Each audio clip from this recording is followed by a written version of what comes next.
এরপরে প্রশ্ন হলো সালাতুজ জাওয়ালের নামাজ কোনটি এবং এর সময় ও নিয়ম কি? এই নামাজ সম্পর্কে বেশিরভাগ মুসলমানরা জীবনে হয়তো শুনেনও নাই আমাদের দেশে।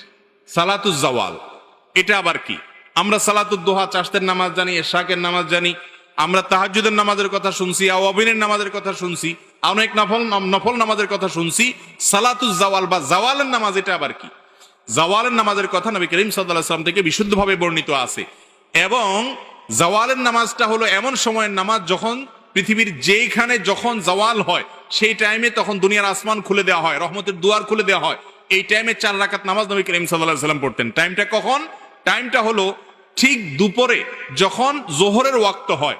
জোহরের ওয়াক্ত ধরেন কথার কথা 12টা এত মিনিটে, আপনি ক্যালেন্ডার দেখবেন এই যখন আপনার জোহরের ওয়াক্ত হবে, ওয়াক্ত হওয়ার সাথে সাথে জাওয়ালের নামাজের টাইম শুরু। এই টাইম থেকে নিয়ে 4 রাকাত নামাজ আপনি পড়বেন। অনেক উলামা ইকরাম বলেছেন জোহরের আগে যে 4 রাকাত সুন্নত ওইটাই জাওয়ালের নামাজ। আবার অনেকে বলেছেন যে ওইটা ছাড়া আলাদা 4 রাকাত। এটা হলো জোহরের ওয়াক্ত শুরু হয়েছে এখান থেকে নিয়ে জোহরের আগের যে সুন্নত তার আগে 4 রাকাত নামাজ। এটা জীবনে অন্তত 1-2 বার হলেও পড়ার চেষ্টা করবেন। আল্লাহ তাআলা আমাদেরকে আমলের তৌফিক দান করুন।